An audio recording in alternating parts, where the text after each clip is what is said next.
Circling. We're live. Hi, I'm live. Uh, we'll be starting in maybe 60 seconds or so, less than 60 seconds. So welcome to our humble abode.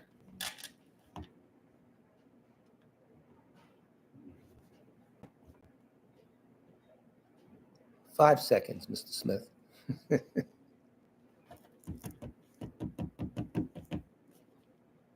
Good evening. It's 7 o'clock here in the northeast of the United States. I always say that.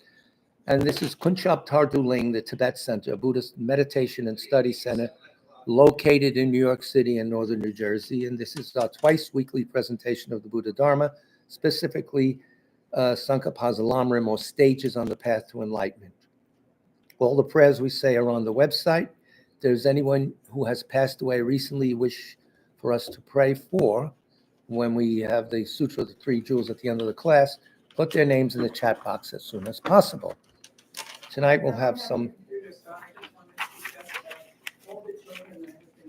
Yes, so all the children killed in the Middle East, Darfur, we can go on. There's other very serious all over. Yeah. Okay, so we'll start with prayer for the spreading of the teachings throughout the length and breadth of the West. By the way, if there's any problems with the sound or picture, please text me or Mr. Darren Smith, who's standing by in our control room. Okay. By the force of the blessings of the non-fallacious three precious gems and of the truth of our pure selfless wishes, may the precious Buddhist teachings flourish and spread to the expanse of all areas throughout the length and breadth of the West. For all the people living here together with their near ones who have engaged in the teachings and have faith and respect for them, may all conditions adverse to their practice of the pure Dharma be dispelled, and an excellent collection of favorable conditions increase like the waxing moon. And especially for those who work on methods to accomplish the flourishing and spreading of the victorious one's teachings, which are the source of benefit and happiness, may they never be oppressed by masses of interference and adverse conditions, and may this spontaneously happen just as we have hoped and wished. The Heart Sutra. Thus have I heard once. The Blessed One was dwelling in the royal domain of the Vulture Peak Mountain, together with a big gathering of great monks and great bodhisattvas. At that time, the Blessed One entered the samadhi which examines the dharmas, called profound illumination, and at the same time, noble Avalokiteshvara, the bodhisattva, Mahasattva, looking at the profound practice of transcendent knowledge, saw the five skandhas and their natural emptiness. Then, through the inspiration of the Buddha, Venerable Shariputra said to Avalokiteshvara, how should those noble ones learn who wish to follow the profound practice of transcendent knowledge? And Avalokiteshvara answered, Venerable Shariputra, whoever wishes to follow the profound practice of transcendent knowledge should look at it like this, seeing the five skandhas in their natural emptiness. Form is empty. Emptiness itself is form. Emptiness is not separate from form. Form is not separate from emptiness. In the same way, feeling, discriminating awareness, compositional factors, and consciousness are empty. Thus, all the dharmas are empty and have no characteristics. They are unborn and unceasing. They are not impure or pure. They neither decrease nor increase. Therefore, since there is emptiness, there is no form, no feeling, no discriminating awareness, no compositional factors, no consciousness, no eye, no ear, no nose, no tongue, no body, no mind, no appearance, no sound, no smell, no taste, no sensation, no objects of mind, no quality of sight, no quality of hearing, no quality of smelling, no quality of tasting, no quality of sensing, no quality of thought, no quality of mind consciousness. There are no nidanas from ignorance to old age and death, nor their wearing out. There is no suffering, no cause of suffering, no ending of suffering, and no path, no wisdom, no attainment, no non-attainment.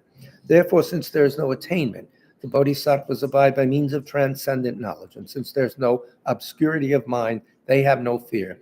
They transcend falsity and pass beyond the bounds of sorrow. All the Buddhas who dwell in the past, present, and future, by means of transcendent knowledge, fully and clearly awaken to unsurpassed, true, complete enlightenment. Therefore, the mantra of transcendent knowledge, the mantra of deep insight, the unsurpassed mantra, the unequaled mantra, the mantra which calms all suffering, should be known as truth, for there is no deception in transcendent knowledge. The mantra is proclaimed Tayata Om Gate Para Sam Gate Bodhisoha. O Shariputra, this is how a Bodhisattva Mahasattva should learn profound, transcendent knowledge. Then the Blessed One arose from that samadhi and praised the Bodhisattva Mahasattva Avalokiteshvara, saying, Good, O son of noble family, profound, transcendent knowledge should be practiced just as you have taught, and the Tathagatas will rejoice. When the Blessed One had said this, Shariputra and Avalokiteshvara, that whole gathering in the world with its gods, humans, Asuras, and Gandharvas, their hearts full of joy, praised the words of the Blessed One. A refuge and Bodhisattva vow, which we say 3 times. It's called generating bodhicitta in the prayer section. With the wish to free all beings, I shall always go for refuge to the Buddha, Dharma, and Sangha until I reach full enlightenment. Inspired by wisdom and compassion today in the Buddha's presence, I generate the mind intent on full awakening for the benefit of all sentient beings. As long as space endures, as long as sentient beings remain, until then may I too remain to dispel the miseries of the world. With the wish to free all beings, I shall always go for refuge to the Buddha, Dharma, and Sangha until I reach full enlightenment. Inspired by wisdom and compassion, today in the Buddha's presence, I generate the mind intent on full awakening for the benefit of all sentient beings. As long as space endures, as long as sentient beings remain, until then may I too remain to dispel the miseries of the world.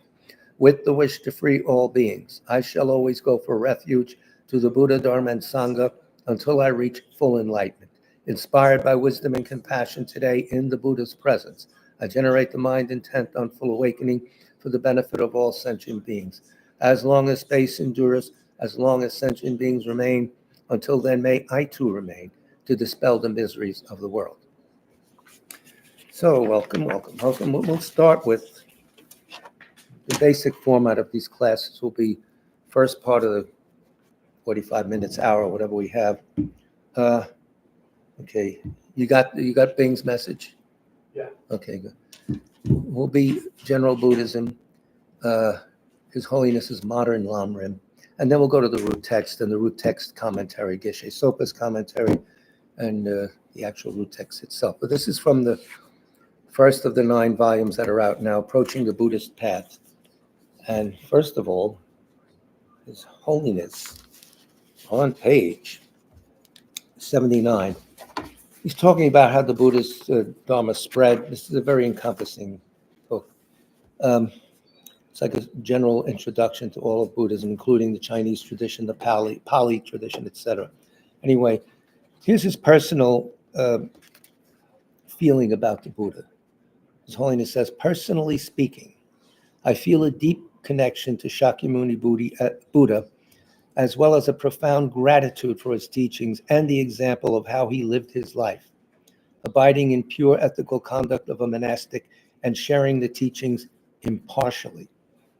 The Buddha had insights into the workings of the mind that were previously unknown on the earth.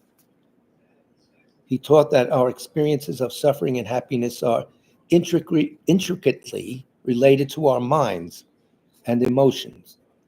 Suffering is not thrust upon us by other people. It is a product of our ignorant views and beliefs. Happiness is not a gift from the gods. It's a result of our cultivation of wisdom and compassion. We're in control. Nobody told us, but with the right techniques, we could change our lives. So the Buddha's life is a teaching in itself, His Holiness goes on. He questioned the meaning of worldly life and reached the decision to practice the Dharma while facing pressure from his family and society to inherit the kingship. He was born to a kingship. He was a prince. Despite the hardships he encountered, he practiced diligently and did not give up until he had attained full awakening, not just liberation, but full Buddhahood. He dealt compassionately with the people who berated him or criticized his teachings. Sometimes his followers were uncooperative and belligerent. No, that doesn't happen. Uncooperative and belligerent, yes, but he did not give up on them, although he sometimes had to address them sternly. The sutras showed that he engaged with many different kinds of people with great skill and compassion, and he was completely uninterested in fame or praise. Reflecting on the kindness of the Buddha for providing teachings that suit the various dispositions and interests of the variety of sentient beings, I feel deep reverence. I hope that you too, by learning and practicing the Buddha's teachings, will develop this sense of personal connection with our teacher, the Buddha. Very, very intimate talk about the Buddha. So when we left the last class, was last Wednesday, I said this is the next class we would investigate this buffet of terrible things. I said, from page 63 of this book, His Holiness says, in the next few sections, we will discuss some mental states and situations that people frequently see as troublesome. Fear, depression, acceptance, comparing ourselves with others, and disagreement and conflict. Now, there's a nice melange, right? And ways to train our minds to address them effectively. So hardcore practical advice to get you through. This could be in the self-help section. So fear, working with fear, comma, developing courage, not just taking it. Okay. His Holiness is on 63, page 63. His Holiness says, above, we briefly considered the two types of fear, one based on wisdom and the other that succumbs to panic. If you remember that. The first type of fear stems from reason and is healthy. You don't walk in front of traffic, things like that, you know. Clothes covered before striking, remember that? Anyway, when we light a fire, we are aware of the danger and take care to avoid it. That's good fear. That fear protects us. Similarly, when we correctly analyze the causes of cyclic existence, we have a wise fear of them that makes us conscientious about our moods and actions. Cyclic existence is such that we direct where we go. It's a terrible place to be in. Nothing ever is perfect. That's the nature of the beast. So he's saying that we have to be conscientious about our moods and actions, because our actions can change everything. This wisdom-based fear is important in daily life and on the path. All right, we got that. That's good. Panicked fear is problematic because it prevents us from seeing the situation clearly. So you're not acting out of wisdom. For example, when I was a child and passed through some dark rooms in the Potala, I feared someone was hiding there. A monster. If just a small mouse ran by, I jumped with fright. Mouse! This kind of fear is due to our imagination. It is mentally created. So, what do? When we have fear, tag it. Is this hallucinating? Is this mentally created, or is this, reasonable? Getting accurate information and changing our view of the situation can counteract it. For example, when we feel insecure, fearful, and lonely, we can meditate on the kindness we have received from others so that a sense of connection and gratitude arises in our hearts, and we know we have support. If we are skeptical and suspicious of someone, it's helpful to consider him or her as another human being just like us. In that way, our attitude will be more receptive, and we will be able to assess the situation with greater clarity and wisdom. Again, the calm mind, the sharp mind, don't freak out. Well, myself, I habitually freak out every day. It takes training to bring up a smarter mindset so you can handle these things, but it can be done. That's it. Another unrealistic fear may occur when we are threatened with losing our job. Very real. Our minds imagine that we will be immediately homeless, sitting on the street with our hungry children. The mind does this. The imagination runs. Applying our intelligence, we should investigate whether we are viewing the situation accurately or exaggerating certain aspects. We may find that the situation is unlikely to occur as we imagined it. Most likely it may occur, but not the way we imagined it. And even if it did, we have skills to manage it. There are resources in society and in our network of friends and relatives to help us. So we need not point the dire picture of circumstances that don't exist at this moment. And again, we all know when you panic, you're not smart. You're just reactive, and it's not pleasant. Good evening. Welcome to our humble abode. Some people look at the political, economic, social, and environmental situation of the world and develop a wisdom fear that inspires them to work to prevent harm to the planet and its living beings. Good. Looking at the same situation, other people develop a despondent fear. Oy. Such a discouraged mental state immobilizes them, and their wish to help gets lost amid waves of despair. Has this happened to you, Bunky? It happens. So that's what we have to watch out. Waves of despair. We can't do anything. To counter this, we must constantly maintain our compassion and keep our hearts open so that no matter what others' responses are, we remain earnest. And here's a nice quote you can put on your bumper sticker. Courage comes from the way we regard situations. It's a big bumper sticker. Courage comes from the way we regard situations. For example, from one viewpoint, the current situation in Tibet is dire, and he knows. From another, there is hope. I mean, that's as real as it gets, so he's dealing with that.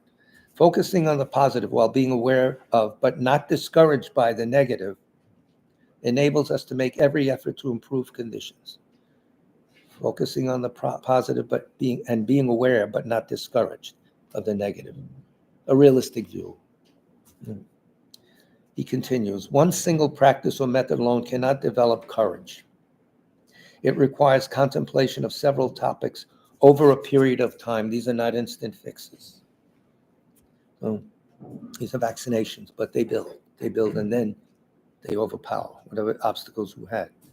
These topics include the preciousness of our human life, the potential of ourselves and all others to become fully awakened Buddhas, all the Lamrim elements we're learning about, the compassionate awakening activities of the Buddhas and Bodhisattvas. They're not standing by smoking a cigarette. No, they're ready to help and have the ability to help. The life stories of great masters, the kindness we have received from all sentient beings, and love, compassion, and taking others' suffering and giving them our happiness. These are techniques we can do. They exist in your imagination, but eventually they take real root. And while you're imagining these things, your minds are conditioned. Remember? The scientists will say you're developing new neural pathways. Fine, whatever it is, you're changed. These will uplift and balance the mind so that when we view the situation, we will view the situation from a broad perspective. And he's obviously living that advice. In addition to courage, we need confidence. To develop this, I keep in mind some basic beliefs. Human nature is gentle and compassionate, no matter how they act. Human nature at the base is gentle and compassionate. Each and every one of us does not want suffering. We have the right to try to overcome it. All beings have the potential to become wise, altruistic Buddhas. Reflecting on these gives me inner strength and determination. A compassionate motivation and a clear beneficial goal give me self-confidence and destroy doubts. In other words, confidence arises not from being successful in our projects, but from engaging in them with a wise and kind motivation. Do your best. Different metrics here than in the business world, that's for sure. The academic world also. Human beings have remarkable intelligence, which, if applied correctly, can solve problems and conflicts. Fatalistic attitudes are useless.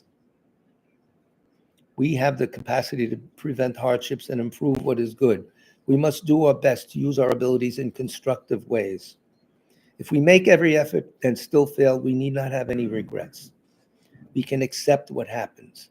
However, if due to a lack of care or hope, negative things happen, that is extremely sad. No, we didn't try at all. So that's fairly good practical advice that he's actually living, because he gets news every day of all the troubles in Tibet, who's arrested, tortured, etc. Pardon me. Cold brew coffee, it's not beer. Buzz. Hope, desire, and acceptance. Attorneys at law. No, hope, desire, and acceptance. Just as fear has two aspects, one to abandon and one to cultivate, so do hope, desire, and acceptance. For example, when we hope for good things for ourselves, a new house, a good job, a wonderful family, money, cue the violins, and material possessions, we become distracted from our spiritual concerns and entrenched in attachment. Cruising those catalogs lately? Okay. Dharma texts that speak of abandoning all hopes are referring to these hopes concerning worldly gains that inevitably let us down. That's the nature of the beast, samsara.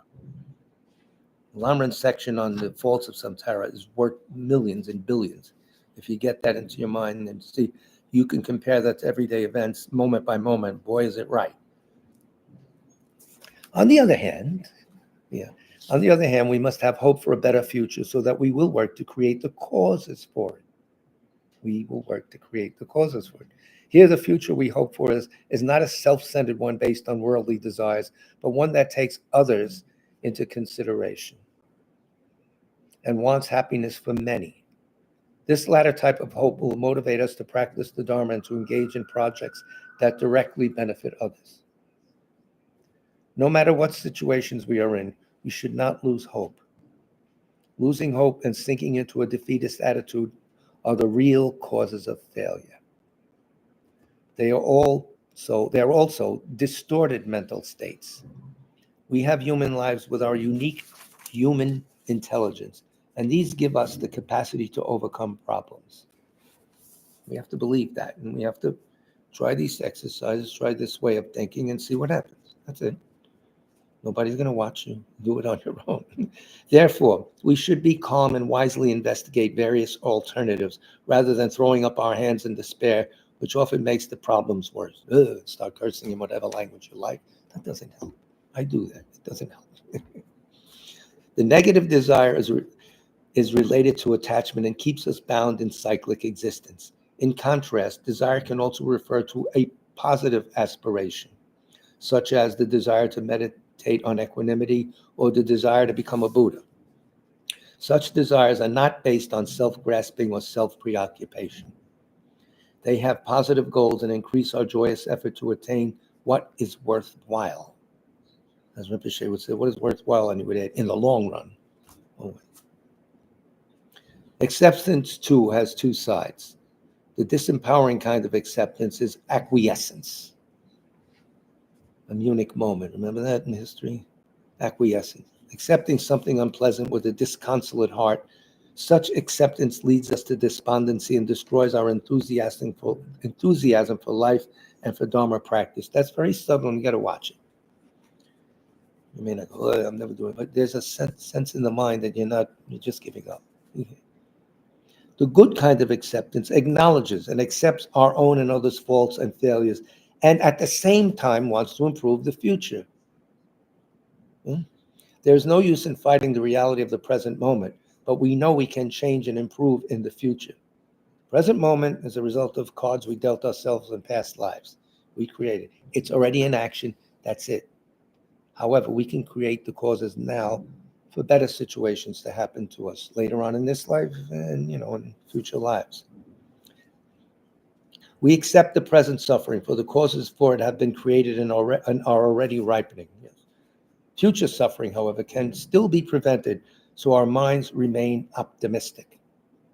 By accepting the present situation, our time and energy is not consumed in anger or grief, and we can direct ourselves instead to purifying the causes for future suffering, avoiding the creation of more such causes, and creating the causes for future happiness.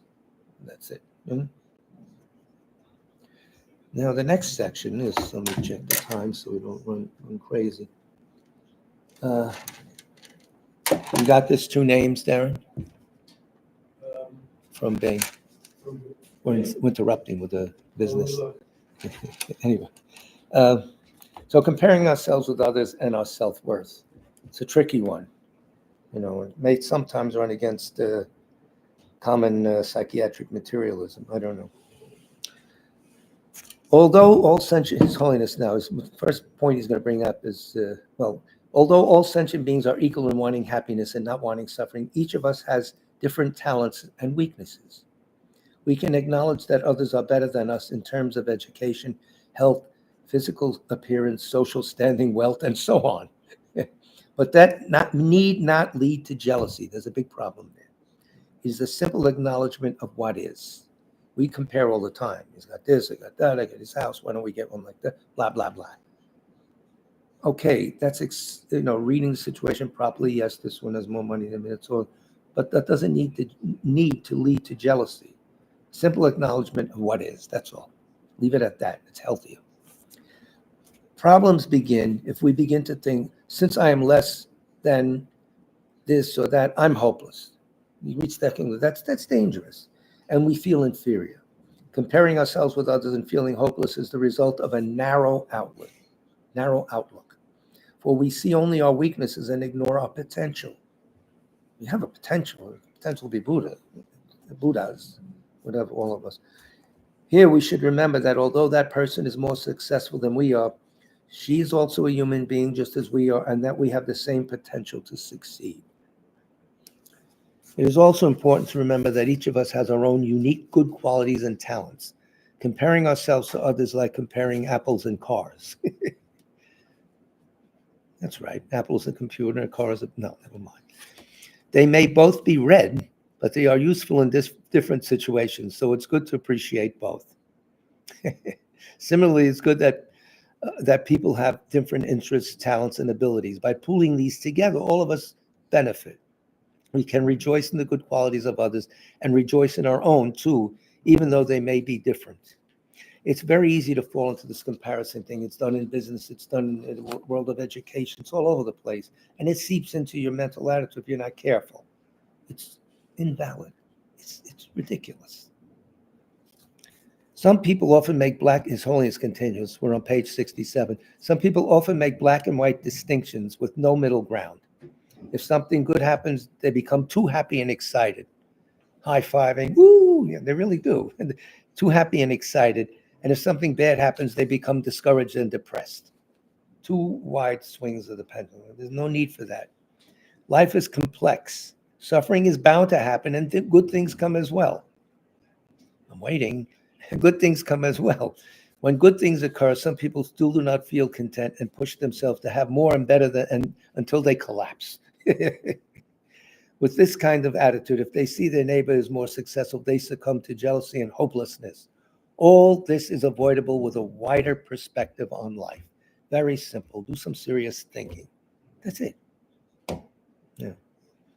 I find these sections real helpful, and I think they're very good for beginners because plain language, no intricate theory, no deep philosophical concepts, etc. It's very handy. A lot of it doesn't even smack of Buddhism, the hardcore Buddhism. It refers to it, but you don't have to be a Buddhist to take a lot of information here and apply it. Counteracting depression. I don't want to counteract depression. Some types of severe clinical depression appear to have a chemical component in the brain. But here we will examine the psychological aspect of depression. The psychologists I have spoken with tell me that in a large part, depression is due to a lack of affection, love, and compassion in the family and the community. That's a heavy statement. Psychologists tell them that. I believe that we human beings are by nature social animals.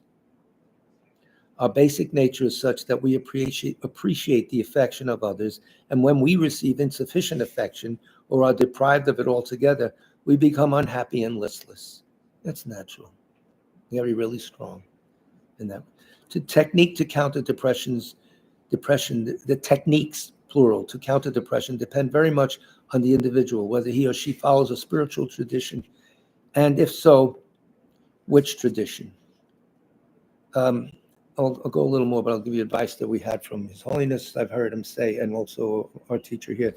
A non-believer can reflect that human nature is gentle. Human nature is gentle. We have experienced some form of love and compassion from many people since we were born. We have received much kindness from others throughout our life. Sometimes we are blind to the kindness around us. Other times we are dissatisfied with it and wish there were more. It was more or better. I heard His Holiness say, and we're talking about severe depression now, immobilizing severe depression leading to very serious mental illness. Both Alama here, Chungla Rinpoche, and His Holiness would recommend at the outset, you need medication, take it till the mind is stabilized. When it's at that level, you can't even coherently read something like this. I know a lot of people suffer from this these days. There's no stigma to that. You go and you get good help from whatever. And then you move on. That's a stopgap measure. It's not a long-term help, but it's necessary. We've heard this. I myself was giving this advice. So that's that. We wish it was better. We want more affection. He continues, here it is good to cultivate contentment with the affection and kindness we have received and rejoice in it. And there are all kinds of meditations in Lamrim and other texts about what you should appreciate, even the fact that the society as a whole has a lot of cooperation within it. The trains were running here, this is that. We can't even eat and feed ourselves without the cooperation of others. We know this. The meditations to think of when you look at a bowl of cereal or something, how many people were involved to bring the bowl and the cereal there, etc. Not a topic for right now. Cultivate contentment. See its positive effects on our life. From the time we were born until now, all our happiness in one way or another has depended on the kindness of others. You've always depended on the kindness of others, right? Just the fact that we are alive is due to the kindness you receive from many other beings. When you were born, you could not survive without others' help. Forget it. We can go on that one, but we won't.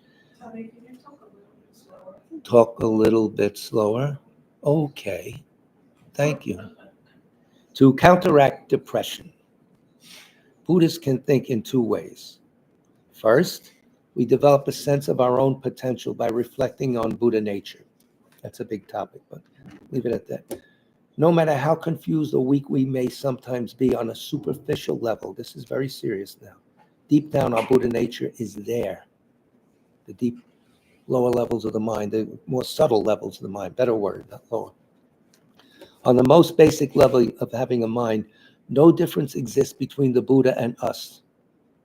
Stop the presses. On the most basic level of having a mind, no difference exists between the Buddha and us. Each person has the natural Buddha nature, which is the emptiness of inherent existence of the mind. It's not, you're getting a serious reason for this. Natural Buddha nature, as well as the evolving Buddha nature, those factors that can be increased and whose continuity will continue to awakening. Very big topic. This will be woven into the Lamrim teachings. Thus, everyone has the potential to become fully awakened. Second, consider the nature of cyclic existence. At present, we are under the control of afflictions and karma. As long as that situation exists, some kind of problem will be present. For example, when our body is ill, we experience pain. We must expect that and accept it. It's samsara. Okay? Worrying about the pain is useless. If we do not want the pain, we must remove its cause. If it is possible to remove the cause, we should try to do that. If it is not possible, no benefit comes from worrying. Shantideva quote. You can change your situation, do it. If you can't, worrying isn't going to do any good. No use to worry. So if you can change, you don't have to worry because you can change it. So, His Holiness continues, we can think in a similar way about the nature of cyclic existence or cyclic existence, however. As long as we have a body and mind that are under the influence of ignorance, problems will arise. That's a deep situation. We'll leave it at that. You can prove that we're under the influence of ignorance. This life was caused by a misread of reality, so it's naturally flawed. But there's a lot of good parts to it. We're in human realm. So this is reality. Problems will arise. This is reality. It is to be expected in cyclic existence. And we must accept it. If we do not like these problems, we should try to eliminate their causes, which are afflictions and polluted karma.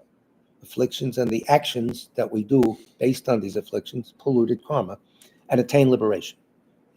This gives us enthusiasm to practice the Dharma and seek nirvana.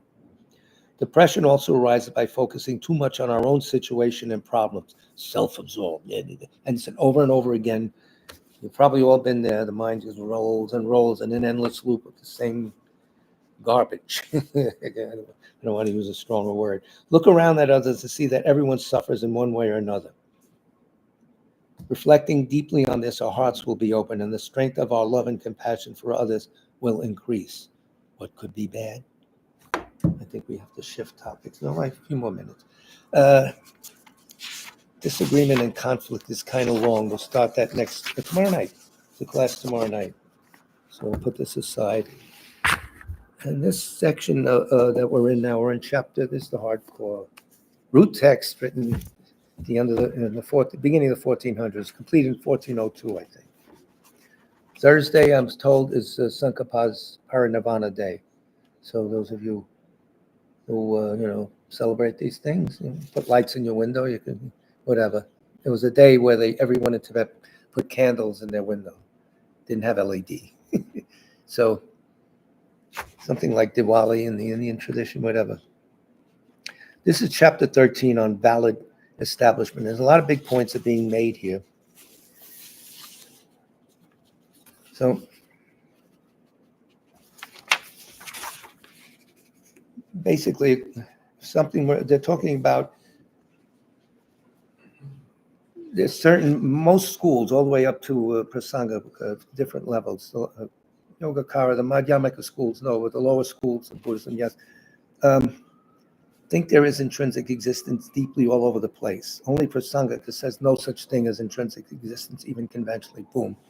So this is an argument to that effect, and he's countering the arguments that people say that the world's not valid. Buddha said the world's not valid. What did he mean? The senses, which give us, a perception of the world, the sense consciousnesses are not valid.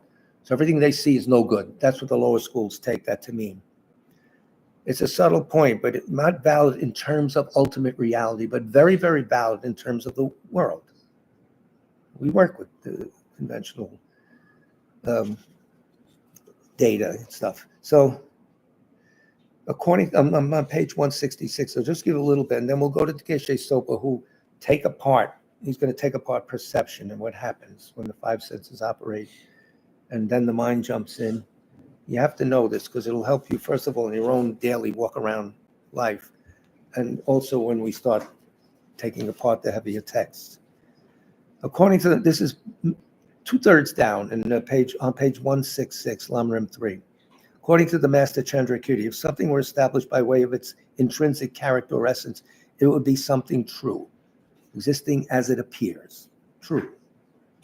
Hence, a valid cognition that posited such a truly existent object would have to be valid regarding the object's intrinsic character.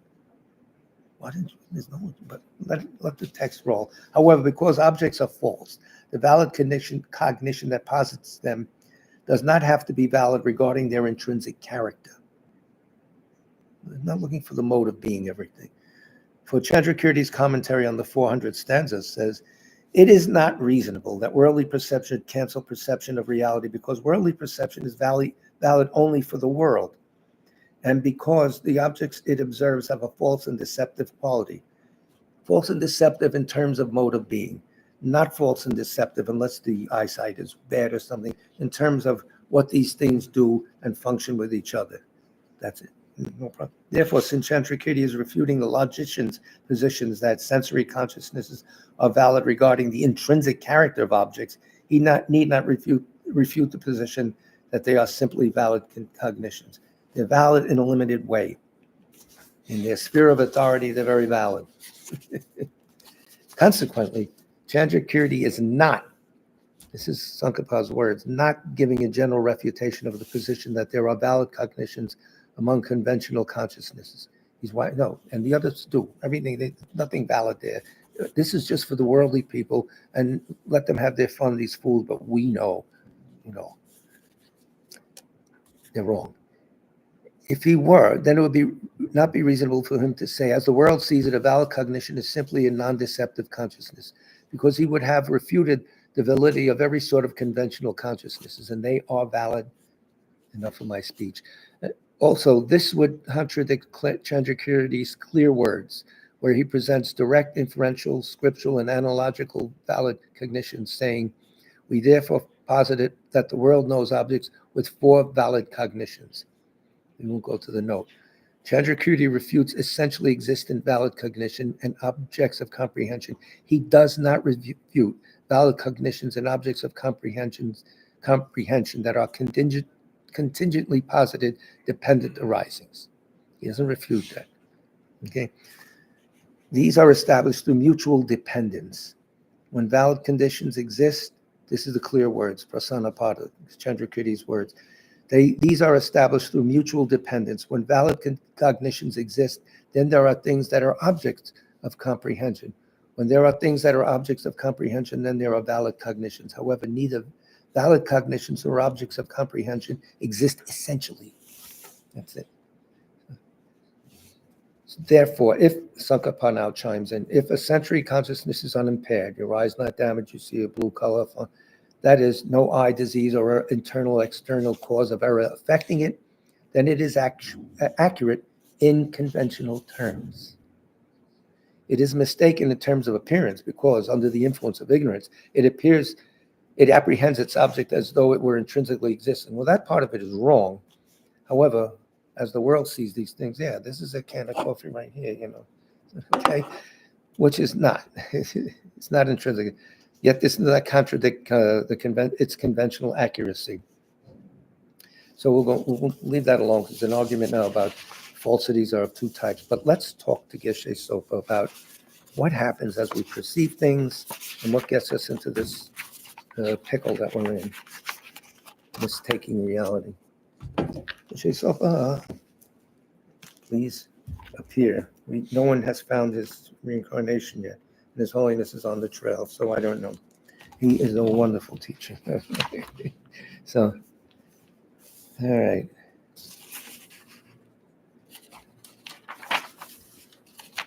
This is a very good chapter in his chapter 7, which correlates to the chapter 13. Let's see. I marked this and now I can't find the mark.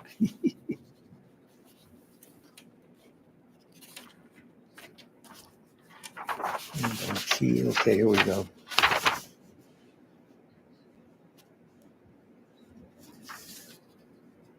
So he's really getting into it now. This is on page, I'll give it a read into. This is page 157. This is going to go, yeah, we have enough. First, Chandrakirti asks his opponent, well, here's the quote from Chandrakirti's commentary and then Geshe Sopa's comment on that. Chandrakirti says, because these logicians are completely unaccustomed to worldly conventionalities, they have to be trained in these things from the very beginning, just like little children. So in order to teach them, you debate with them and ask, what is direct perception according to you? They reply, it is a directly perceiving consciousness. What sort of consciousness is that? It is one free of thought. Okay. What is thought? It is discursive discernment that superimposes an additional name and category onto a perceived object. There's nothing complicated. He's going to explain that. Owing to being free of that, the five senses consciousness perceive only the object's own inexpressible characteristics and thus are called direct perception. Okay, you see it direct. Here he goes. First, Chandrakirti asks his opponent, what is direct perception? The characteristics of direct perception provided by the logicians above is a directly perceiving consciousness that is free of thought, a visual consciousness. I see the mic. Okay, very good. In other words, direct perception must apprehend the object itself rather than know the object via conceptual image. We're getting sticky now.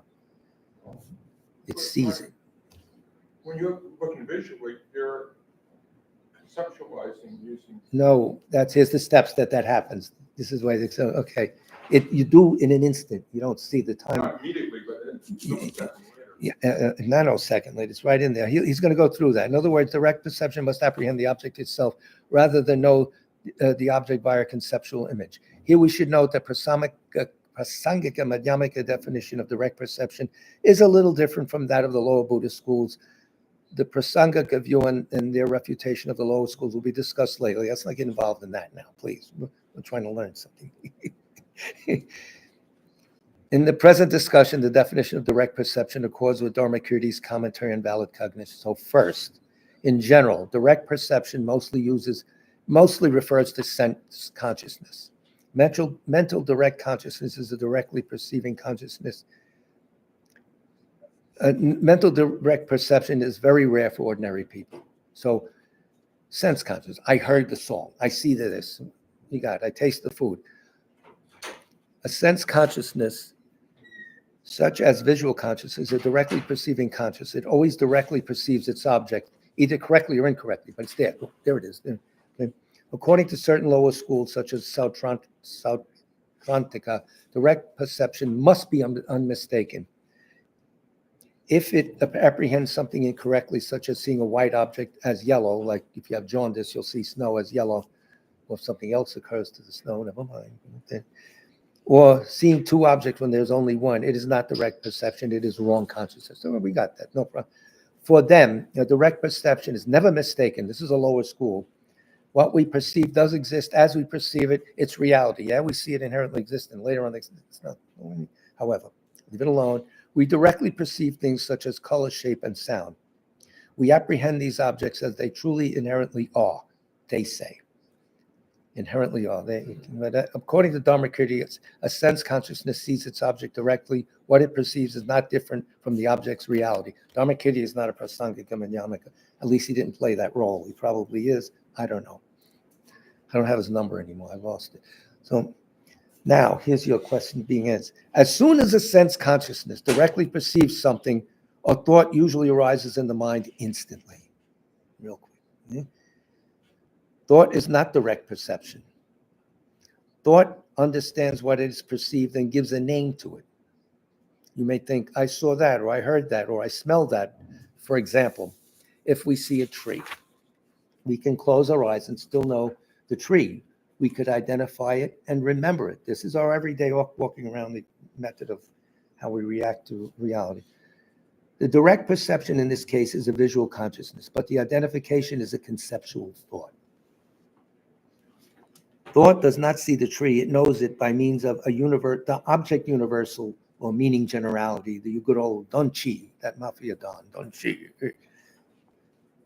The thought does not see the tree, it knows it by means of object universal, which in this case is a general image generated via visual consciousness.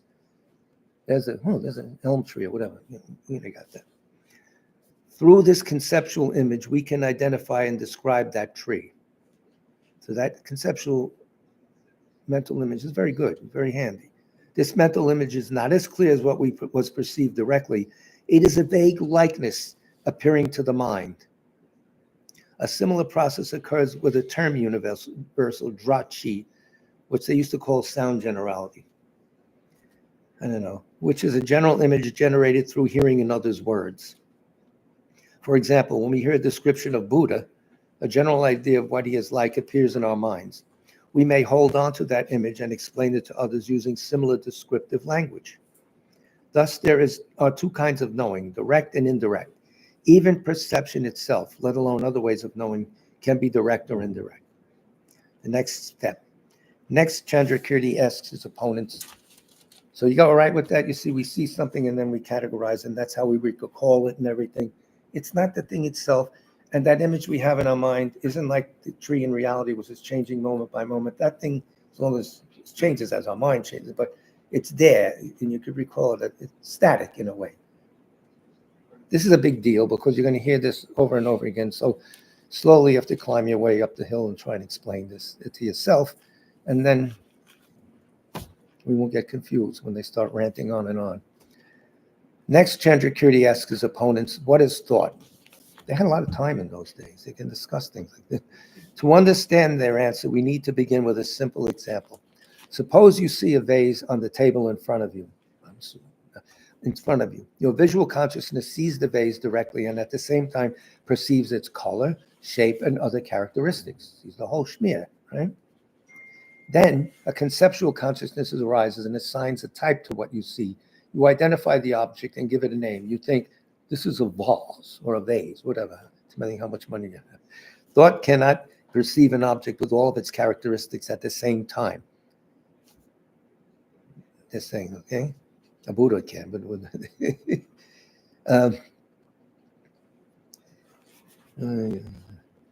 It considers the object and each of its characteristics individually and labels them one by means of elimination. We won't get into that. That's a heavy thing you just mentioned. But assigning a name and mentally putting together certain attributes is the activity of thought. When you name something in another way, you're saying everything that it's not. There's a vase. So you eliminate what Jeffrey Hammond would call non-vase is eliminated. Okay, non-vase is eliminated. Now give me a dozen non-vases. Oh, no, we eliminated them, sorry. But as soon as you start labeling, you're starting imputing all these qualities. You know, everything we do, that you're yeah. not seeing, Yeah. but you're That's thinking- right. Thinking you've seen. I don't know if they can hear you. Yeah. Talk louder and slower. No, yeah, you aren't, you're doing all that. You're imputing, So- you're not actually seeing, but you think you're seeing. Yeah, that's right. And that's what they're taking us by the hand now and showing us as we're perceiving. What? Yeah. Name something, see something, and then the mind takes over. And the mind sees everything, the visual consciousness sees everything at once. A nice table, oh, it's mahogany, it's this and that, it must be the 18th century, blah, blah, blah.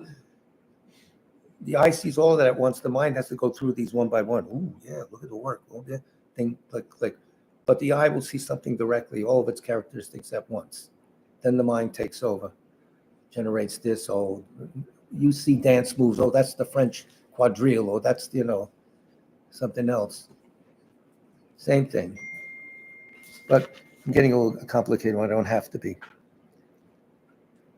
What cannot perceive an object with all of its characteristics at the same time? It considers the object and each of its characteristics individually and labels them one by means of elimination. Assigning a name and mentally putting together certain attributes is the activity of thought.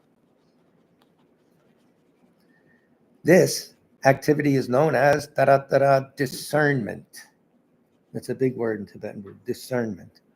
It superimposes an image, something extra, on what the visual consciousness sees directly, and thereby enabling us to differentiate between things and apply labels of this and that.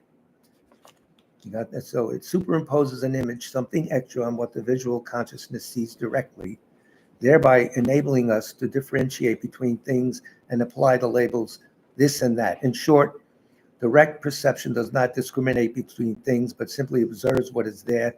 Thought applies labels and distinguishes between various things and their quality. Chandrakirti's text uses the term discursive discernment here, which in addition to making distinctions refers to the movement of the mind as it ranges all over the place. Clearly, discursive discernment is conceptual. It's not direct. Okay? It's not a sense, it's a mental consciousness. Okay? Direct perception is free of conceptuality. According to the lower schools, all five sense consciousness perceive their objects and their objects' characteristics directly. Thus, a sense consciousness is valid with regard to its perceived object. It perceives its object to exist by way of its own characteristic. Wrong from the higher schools. Okay. So it is valid with regard to its object's inherent existence. What? This is the lower schools talking at you, boy. In short, a sense consciousness perceives the real inherent nature of its object, which is inexpressible. That gets them off the hook. It's inexpressible. Some early Madhyamikas have a special understanding of what it means to be inexpressible and inconceivable. But for Sautrantrika and lower schools, inexpressible indicates that a sense consciousness perceives ultimate reality, which cannot be expressed in the way that sense consciousness directly perceives it. Those lower schools are wrong, but they're not really wrong, because that's how we get used to the more subtle presentation. That's the problem. Is the lower schools that assert that discernment is only conceptual? He said that here. I don't know. Because Discernment, I would think, is conceptual. You're matching this and that. five omnipresent mental factors. One is discernment, Exist in what is mind. but he doesn't see them as the others see them, I would think. He says something about the Buddha's mind here, the same deal. But discernment is an omnipresent. You have to, so this is that, but it's on a looser level. Here, he's taking apart mainly. In fact, he has a definition of discernment. Maybe it's for ordinary beings. Yeah, Buddha's mind is totally different. There's a place where I read Even last night I was saying something where he mentioned a Buddha's mind is different. Yeah, let me see. He has a definition of discernment. Yeah, D comes before E. Or is there a different word for being able to distinguish shapes and colors with our? There might be. Douche is discernment. Douche, right? Mentally putting together certain attributes and assigning a name to it. Superimposing a conceptual image on what the sense consciousness sees directly, thereby enabling differentiation between things. I don't think a Buddhist mind has to work that way. But that's his definition. And he doesn't do, what was the one, discursive discernment? No, he doesn't have that in here. Too bad. That's how he's translating He's, Duce. douche is mentally putting together certain attributes and assigning a name to it. Superimposing a conceptual image on what the sense consciousness sees directly, thereby enabling differentiation between things. Conceptual keyword image, the following words. So you put something in your mind that allows you to tag it and see it. Computers work like our minds. It's very interesting. Do we have time? We have about a minute. Let me leave it at that because the next section we'd have to get into at length. I will steal this as a bookmark. Where do you want this? No, you know what I should do? I should mark the page and stop being an idiot. Hold on, I got 10. No, that'll get lost. Knowing me, are you kidding? There'll be an espresso spot all over it. Clearly, discursive discernment is a conception, and we will stop it and come tomorrow night to continue this. These things are helpful because you got to get the way they think and how they describe things. Problems, they all do use different words. So for whom will we pray? Yeah, those two names were from last week. Oh, from last week. Who do you have? Lin Fang Chang, your father? No, my father's father, no. Say it in Chinese properly. Jia Ling Fo. Jialing Fa? Yeah. He's one of the people we're praying for. He's in Shanghai? Just in New York. Oh, he's in New York. Oh, good. Yes, the children that are on the gun all over. Anything else? Oh, Denny Lane. Denny Lane, Lane? Yeah, Yes. Okay. right. Yeah, and yeah, he was with Moody Blues. Oh. So it's one with partners for years. The Sutra of the Recollection of the Noble Three Jewels. I prostrate to the Omniscient One. Thus the Buddha, Bhagavad, Tathagata, Arahat, Samyak Sambuddha, the learned and virtuous one, the Sugata, the knower of the world, the charioteer and tamer of beings, the unsurpassable one, the teacher of devas and humans is the Buddha Bhagavat. The Tathagata is in accord with all merit. He does not waste the roots of virtue. He is completely ornamented with all patience. He is the basis of the treasures of merit. He is adorned with the minor marks. He blossoms with the flowers of the major marks. His activity is timely and appropriate. Seeing him, he is without disharmony. He brings true joy for those who long with faith. His knowledge cannot be overpowered. His strengths cannot be challenged. He is the teacher of all sentient beings. He is the father of bodhisattvas. He is the king of noble ones. He is the guide of those who journey to the city of nirvana. He possesses immeasurable wisdom. He possesses inconceivable confidence. His speech is completely pure. His melody is pleasing. One never has enough of seeing him. His form is incomparable. He's not stained by the realm of desire. He's not stained by the realm of form. He's not affected by the formless realm. He is completely liberated from suffering. He is completely and utterly liberated from the skandhas. He is not possessed with dhatus. His ayatanas are controlled. He has completely cut the knots. He is completely liberated from extreme torment. He is liberated from craving. He has crossed over the river. He is perfected in all the wisdoms. He abides in the wisdom of the Buddha Bhagavats, who rise in the past, present, and future. He does not abide in nirvana. He abides in the ultimate perfection. He dwells on the bhumi where he sees all sentient beings. All these are the perfect virtues of the greatness of the Buddha Bhagavat. The holy Dharma is good at the beginning, good in the middle, and good at the end. Its meaning is excellent. Its words are excellent. It is uncorrupted. It is completely perfect and completely pure. It completely purifies. The Bhagavad teaches the Dharma well. It brings complete vision. It is free from sickness. It is always timely. It directs one further. Seeing it fulfills one's purpose. It brings discriminating insight for the wise.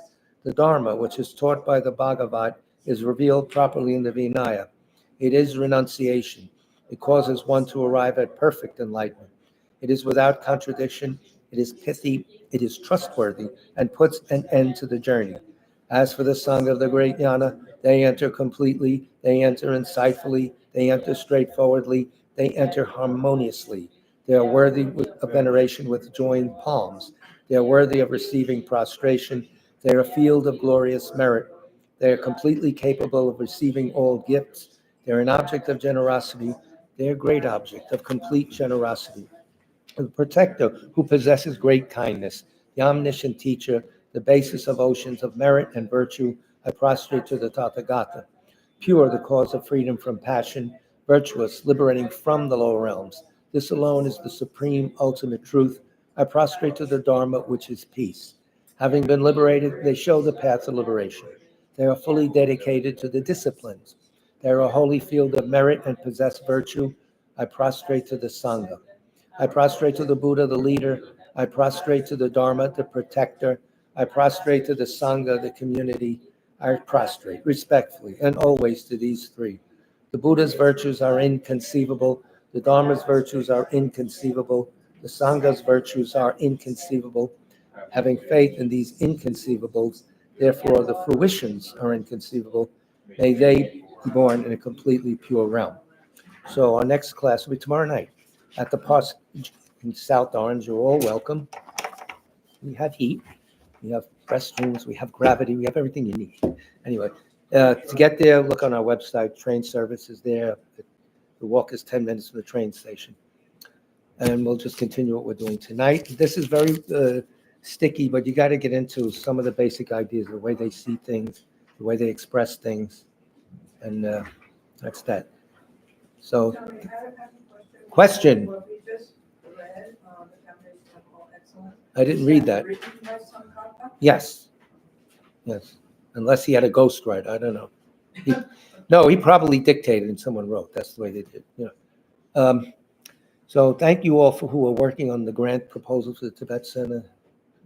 Mr. Mark, Ms. Aradna, Darren Smith, Darren Smith in gold. So big love to all of you. Take care.